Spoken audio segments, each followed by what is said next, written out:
So I covered at the end of last week the first episode in this whole Epping saga, which is really the point now, that this is becoming a consistent thing, right? There's actually, it wasn't just a once and done, oh, we've been there, we've shown our rage and our ire, and now we're all going to go away. No, it goes on saying one of the articles, this is the fourth protest in less than 2 weeks now, right? Fourth protest in less than 2 weeks. And so what we're seeing is the community really coming together and snapping, basically. They're saying, we're not leaving until they leave, until those in the hotels are packed up and sent off, essentially. Good. I mean, well, the thing is about the people of Epping is where else do they have to go? Right. Like, as I understand, there are a lot of them who are from London, This kind is true. of refugees from London. Yes. They've already had to flee once because of the diversification of their towns. So what are they going to do? Keep retreating? No. Good that they're out. It's actually kind of my neck of the woods, Essex, right, deepest Essex. Yeah. I've been to Epping Forest loads of times, Debden, Theydon Bois, all around there. I know that place really quite well. It's actually, there's a parallel with the men of Essex rising up in the Peasants' Revolt. That was where the epicenter of all that was, around Brentwood and Bocking and places like that. So it's like the Northern Irish, right, are like the most hardcore, the first to really snap. And then it's the Essex boys. Something in the water in those streams. Something in the Southend estuary, no doubt. But you can see here from this article that the Labour reopened this particular hotel. So the Tories closed it towards the end of their very, traitorous term in office. And then Labour reopened it again, right? Which is even more ridiculous. That you've given the people this illusion that they've actually won and that the streets are going to return to peace and normality. And then, psych, here they come again. Here they come again. Just as a reminder, this all began because one of the migrants from wherever was accused of sexually assaulting 3 children, right? Yes, and hadn't been in the country had only been here for a few weeks. Yes, I don't mean to laugh, but that is a weird commitment. I couldn't even wait a month. I saw somewhere it was 8 days. Yeah. Jeez. So that suggests that was why he came here. Yeah, he had that in mind. Yeah, when he came here. yeah. But also on top of all of this, like obviously we know all about the hotels. We've been covering them for years and years. But even now, this, as the Telegraph talks about, questions about migrant hotels prevented under council's privacy rules. So you don't actually have to announce to your community or the local neighbourhood that this is about to just spring up and cause untold anxiety and worry for your children just in the middle of your neighbourhood overnight. It just springs It's like up. the Tories sneaking in how many thousands of Afghans. It's like they're hoping they can just dump these in your community and you won't notice. Like, sorry, I mean, 8 days and he's touching kids. We're going to notice. These people are visible. So, and also from the same article, it points out that there are now thought to be more than 200 similar hotels across the UK, housing about 32,000 people. A projected cost of $15 billion by 2029, which is 5 times the annual cost of Britain's nuclear deterrent. Just to put that into perspective. Right. I mean, you talk about how they dump it in the middle of your community without asking. I remember when there's one not a stone's throw from here that was used. there was, and it got closed down. And I remember when it first happened, like literally one day, you turn up and there was, I think they must have been doing a fire drill or something, because they were all standing, hundreds of all young men standing outside waiting. And so I went to the police station. There was a police community building in the middle of Swindon, which is also now closed. Right. And I went in there and I said, there's like this migrant hotel thing going on. Like, are they vetted? Or I asked like questions like that. And they were immediately completely defensive, saying, well, how do you know? How do you know they're not here legally and stuff? And like basically shut up and go away. So that was the police's attitude. And the council, of course, never consulted anyone. Of course, yeah. How do you know they're not here legally? Everybody knows. Yeah. Everybody knows. Obviously. It's ridiculous. So, as regards to the recent protests that we had yesterday on Sunday, so another day in Epping, another protest. And as you can see here, there was 5 arrested as more than 1,000 protesters gathered. So it's picking up. More people are coming out now. More and more people showing solidarity, showing strength, showing how they're just done with this. Absolutely done with this in their community. And just a quick thing on that. I very much appreciate that this is local community action as well. I agree. There are lots of people online who, big right-wing names. I actually do agree that we shouldn't be getting involved. These guys seem to have this. They do. And it's more powerful when it's the local community. If we were to go and get involved, this would make it about us and not them and not the issue. And I mean, look at what they're saying. Send them home, save our kids. Yeah, I completely sign off on this message. Completely agree with them. Completely support them. I don't need to get involved. They're handling it. They are handling it, and the police are certainly not handling it. Right, every day that these wonderful local people come out and protest this, the police just look worse and worse. Yeah. Every time, which is also good. What's the argument on the other side? Well, so we need to keep the rapey, noncy migrants near your schools? The police just acts as some sort of private army on behalf of sex criminals. Yeah. A concise but obviously accurate summary? Like, what else would you describe as? Yeah. Well, it's when he says, in an apparent response to allegations that the police had taken a two-tier approach that favoured the counter-demonstration. Did any of the counter-demonstration get run over? No. Or get their teeth knocked out? And let's not forget that the counter-demonstration were literally getting bussed in a way by the police themselves. Oh, but the allegation is two-tier. Oh, shut up. Because they were locals who needed bus rides to get to the site. No, not at all. And so it says that, Chief Superintendent Simon Onslow said, unfortunately, across social media, we are seeing inflammatory comments which suggest that we are supporting and enabling certain protesters. Well, only because you were caught on camera doing that, Simon. What were they doing getting in your vans then? Yeah. This is categorically not true. We police without fear or favour, remaining impartial at all times and have legal responsibilities to... Yes, we know you have those responsibilities. We're pointing out you're failing at them terribly. We know the rhetoric, but we don't believe you. No. It's that simple. No, not at all. And, of course, this... No matter how peaceful they are, yes, and we'll come to that, they really want to hammer down on the sheer thuggery of the Essex man. Far right thuggery. Far right. There's no other kind of thuggery. Right, that's really, true. though. That's true. Let's bear in mind. That's a good point. And what I love, though, we've arrived at the now we need to smear these people stage of the events. Right? People don't want their children being molested by foreigners. And above all of the things. And it's like, right, yeah, well, they're far right. It's like, you know what? I think you do think they're far right. I think that you actually think that the sort of people who don't want their children molested by Ahmed or whatever are far right. Yeah, maybe that's true, but that says a lot about you rather than them. What an unbelievably perverse paradigm it is. Yes. That if you're against sex crime, then you're the problem. If you're against the importing sex criminals. Right, yeah. Even and forcing people to pay for the pleasure of having them near their local schools and molesting their kids, they're the problem. Yeah. But I put out a video the other day. So look, the British state is just the enemy of England and the English people, right? And this, I couldn't think of a better example to show. So yeah, no, they're going to tax you, use this money to bring in foreign criminals who are going to assault your children, and then they're going to call you the problem when you complain. You are the enemy of the people, 100%. Like Rupert Lowe is completely correct to identify the state as the enemy at this point. It's great that it shifted to the point where the slurs, the slings and arrows, don't really have much effect anymore. That if you're in favour of protecting children, then you get called a bigot, a Nazi, a little Hitler, whatever. You're like, yeah, sure, fine, yeah. Okay, whatever. Well, is there really any higher good than just protecting children? No. Right? It's transparently not. But what I love is that they literally are saying, you're in the way of us molesting children. Yeah. Like, we're bringing these people in to molest children. You're a bigot for not well, I'm sorry that that's your goal.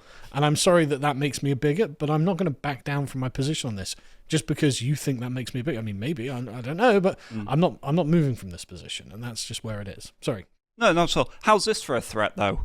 from Onslow, where he says, "Our cells, which have been filling up throughout the evening, are ready for you." Oh, wow. They're not ready for the sex criminals. No, well, he goes on to say, it says, "I think I speak for all of us, including the people of Epping, when I say we've had enough of your criminality." The criminals are in the hotels. What?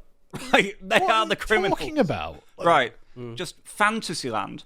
Total Fantasyland. But notice the threat. The state sees you as the enemy. They're like, no, it's just like with Southport. We are going to come for you. It's going to be 24-hour courts. We are going to make sure no resources are left unallocated to persecute you, to stamp you down. You are the danger to the current paradigm. Not the imported sex criminals. They're part of the current paradigm. These people, though, they're the problem. No, and, well, even just a practical government, a pragmatic government, would have looked at what happened in Southport and, you know, the riots and everything that happened after and gone, okay, really need to get on top of this now. But no, it's just been allowed to continue, and we're still here, years and years down the road, Tory and Labour. Well, a practical government wouldn't come across any of these problems. I'd be like, no, we're not importing a bunch of sex criminals. Why are we doing this? Well, I agree with you, of course, but I just simply mean for the state's own self-preservation. But you are right to emphasise a practical government doesn't do this, right? This is an ideological government. This is a government that's like, no, we are protecting the human rights of sex criminals. Yes. That's more important than the innocence of your children, and that's what we're going to threaten you with. We are going to threaten you with jail, so you won't even be around to protect your children. What a thing to say, that quote you read out from the policeman. That it's the inverse of justice, isn't it? Yes. Yes, it is.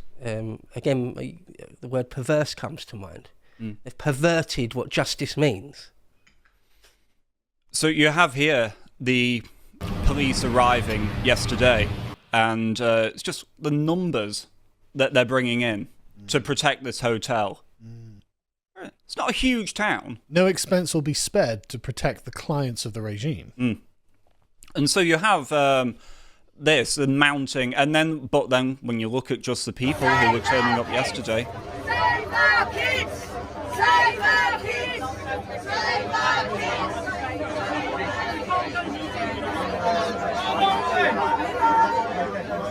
Very powerful message. Very powerful message. I see John Wong there. John Wong right Was there. it? Yeah, he's exactly, obviously to the recording. right. Yeah. But yeah, no, it's concerned mums and dads. Right. And actually, I'm very hopeful by just how many women there are out there, by how many mothers, you know, as well. It's not just the fathers coming out now. It's, you know, the women as well. Yeah. And normal folk of the area who don't want this happening to them. A true grassroots movement of people. So you can see why the left hates it. Like, Jesus Christ, can't have that. Would you say it's a populist? It's like actual... I mean, I wouldn't call it ideological. They don't really No, seem I to have agree. many leaders or any leader. It's actually just a true grassroots. I mean, it seems to be based in sort of pre-politics, right? It's like, look, this is our community. We are all related to one another in some way. We're friends, neighbours, family members. And a bunch of strangers have been allowed to come here and predate on our children. And we don't want that, and we're not going to have it, and we're going to stand up for our kids. So it doesn't seem to be like an ideological or political movement. It seems to be a natural reaction that a normal community holds. Funny, because some people have argued that such things don't ever happen, that that's a delusion. Well, the question of it, you know, doing anything in the long run is the question, I think. Well, yeah.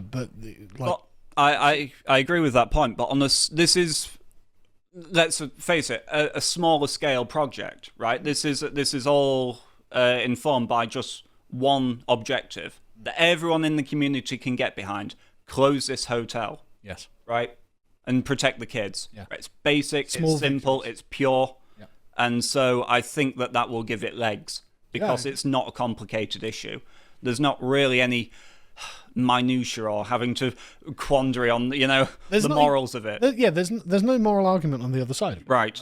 That's the thing. It's like, look, we don't want a bunch of strangers who want to touch our kids, and I mean, the hotel is right next to the school as well. Yeah, So it's like, just around the corner. Yeah, what the hell do you think you're doing? And so there's just no moral argument in favour of what the government and the police are doing here, and the moral calculus, the weight of the argument is entirely on the protester side. So I completely agree with you. Like, we don't need to think about big picture things here. This is just the battle for Epping Epping here, and the locals should win. They should. And they're doing very well. Although I agree with Morgoth's point. For some reason, this clip isn't playing. But you see a bunch of the chaps out there with flares. Yeah. And I agree with Morgoth on this, that they need to stop using these smoke flare things because it codes as a conflict zone, which is precisely why the press is leading with these sorts of images. Yeah. And it makes the protesters look less wholesome and homely, right? You know, just the mums out with the signs is perfect. That's It is more than enough. They can't win against that kind of optics. So. And then I saw you earlier, Carl, quote tweeting this, and I actually wanted to bring attention to it because I thought it was a really important point that you see here. I won't play it. It's just a guy. Well, we can play it just so people can see, you know, screwing around.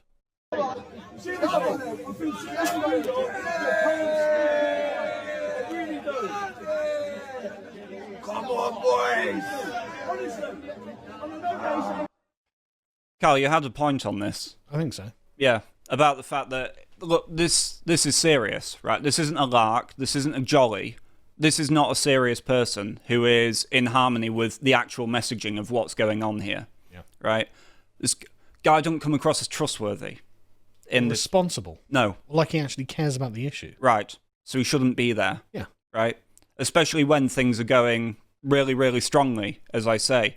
You know, I mean, just look at this from Sky News. This is remarkable. I read this entire article in utter bewilderment because it talks about, even though the headline talks about it being a flashpoint of frustration, you go through this article, and this is Sky News, and saying that this is a fourth protest. There are no signs of far right or left that have travelled. Instead, it was locals, families sat on the grass, multi-generations of them, kids playing in the sunshine, tradesmen brought their lorries, allowed to protect our kids. That is just the sort of thing.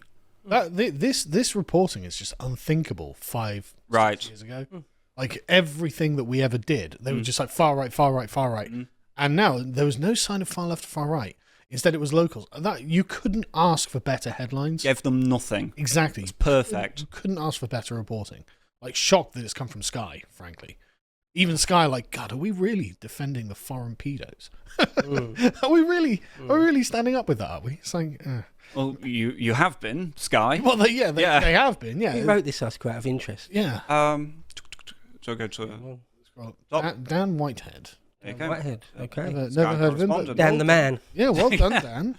It goes on to say that, yes, talking to one of the locals, she says, I've got a 16-year-old daughter. I worry about her in my local area. It's right on your doorstep. We've got people here, and we don't know who they are. And that these protests are obviously just the latest flashpoint. So perhaps revealed within the article itself, actually, within its title, is that sense now that the legacy media are actually becoming more aware of the genuine anger and their complicity in it. And that perhaps, I'm speculating here, but they are afraid of, well, what this might mean for them in the future. Right? I mean, I look at this. Overall, this event on Sunday was peaceful. Residents are simply angry about events that have unfolded here in recent weeks. Like, again, you just couldn't imagine. Like, every time we ever did something, just for COVID stuff, every little thing, like, you know, some like prat peeing on a wall or something. It's like, oh, look at this, terrible people. Look at the far right. It's like we were just not capable of getting this kind of coverage. So whatever the good people in Epping are doing, keep doing it. Don't mess around. Just keep doing what you're doing because it's working. Yes, and this, but you can see here, I just wanted to, apparently my links are, messing up a bit, apologies. But the police, well, it's some of the police escorting some of the illegal migrants back to the hotel, and you can hear the anger and venom from the crowds, absolutely. Just watching them go by. What do these men think they're doing here? What's their plan? Like, where's he come from? Like, Syria, fucking Morocco, or wherever. Like, what was your plan? Like, what was the goal? Right, I'm going to break into England, I'm going to suck up loads of money, and the government, for some reason, is going to give me all this money, and then they're going to dump me in a local community where I might touch some kids, and what? I don't think they're going to come after me? Of course they're going to come after you. What did you think was going to happen, mate? What I always think is remarkable is that it's like, so in this case anyway, it's rural Essex. Yeah. Like, I get it if you go to somewhere in London or somewhere in Birmingham, a big city, where there's a big enclave of your type of people. But no, you go to some, like Epping. I don't want It's them in rural the shops. Essex. It's a small, as you say, it's quite a small place, out of the way. There won't be massive employment opportunities with the best will in the world. Yeah. All sorts of things. Why are you in rural Essex? Yeah, I don't. Like, want them why in are the shops. these people, like, why are they in Cumbria? the Why are they in, like, rural Scotland or anywhere, really? Like, even in Wiltshire here, it's like Swindon. You came from Central Asia or something, or Sub-Saharan Africa, and you end up in Wiltshire. Really? Syria to Scunthorpe. Yeah. Like, yeah, what's going on?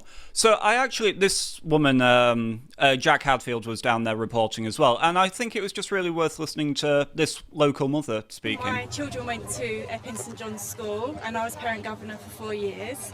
Epping is a wonderful place. The families of the children that attend Epping School are wonderful, and we're here to support the family, and we're here to support our town.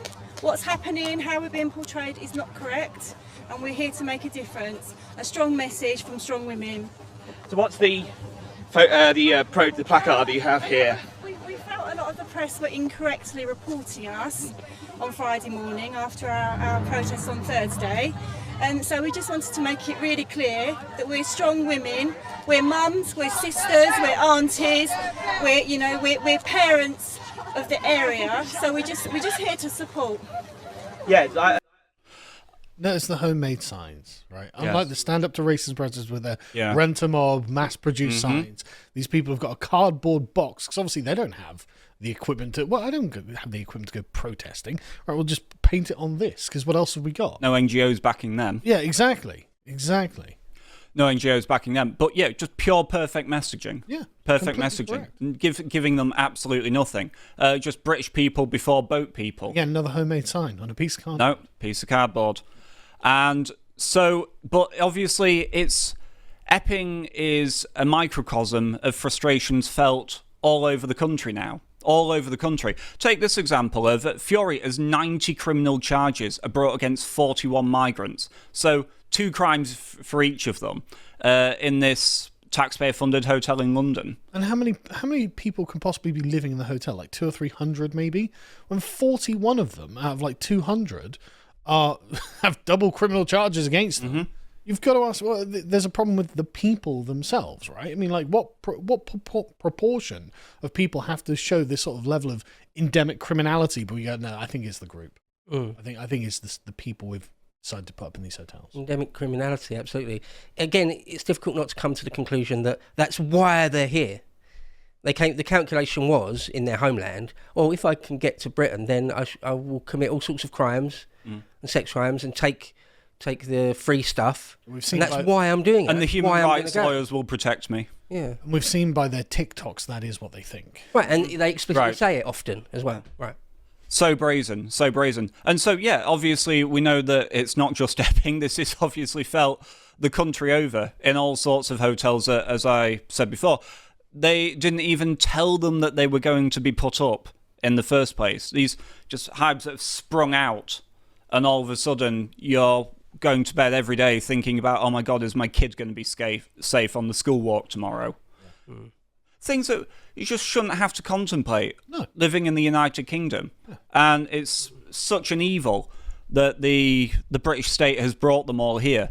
And so, obviously, you get Rachel Reeves saying that, we'll end the asylum hotels by 2029. Well, only because a different government will be in charge and we'll have to claw it away from your hands. Right? But you're not going to stop on your own. You've shown that. Yeah, absolutely. Many times over. And the thing is, okay, well, you're going to end the use of asylum hotels. What's the plan then, Rachel? Yeah. Not deport all of these men. No. So what's the plan? It's going to be renting houses and putting them up in your local community still. Or billet them on normal people or something. Yeah, well, that's something basically more what evil. that is. Yeah. Something even If, more if worse. they rent a house in a local community, that is basically billeting them on the normal people. It's like, okay, great. That's not what I want. Which is why, of course, the correct opinion comes from Rupert once again, which is people in Epping and elsewhere have every right to hold serious concerns about unvetted foreign men being placed into their communities. The hotel in Epping should be closed, along with every other in the country, and the occupants should be sent back to where they came from. Boom. Simple. Bosh. Lovely jubbly. Right. And so I would just say, as I actually pointed out in the last segment that I did covering Epping as well, there is a petition by the local council, district council leader, and I would strongly encourage people to sign it, because this is something that you can do to support the good work that the local people of Epping are currently doing. And so it's a great way to keep up the pressure, and I just have to commend the people of Epping for their really impressive example and their conduct. And it may well not be a waste of time or energy if you look at the Northern Ireland, was it not Balamory, what is it, Ballymena. Ballymena. So there it sort of largely worked. Loads of the immigrant community moved out off the back of that they actually stood up and made their voices heard. So if Epping is shown to be a success as well, sure, it just kicks the can down the road a bit, but nonetheless, Small victory. It's right. Yes. Small victory. And it's emblematic. It makes a statement. When the So- and community it is worth says, doing. It is when the worth community doing. says we don't want them here, they have to go. Yeah. That's how it has to be. Come together as a community and you can achieve a lot more than you thought. Yeah. If you would like to watch the full uncut version that is also uncensored, head on over to lotuseaters.com to find out more.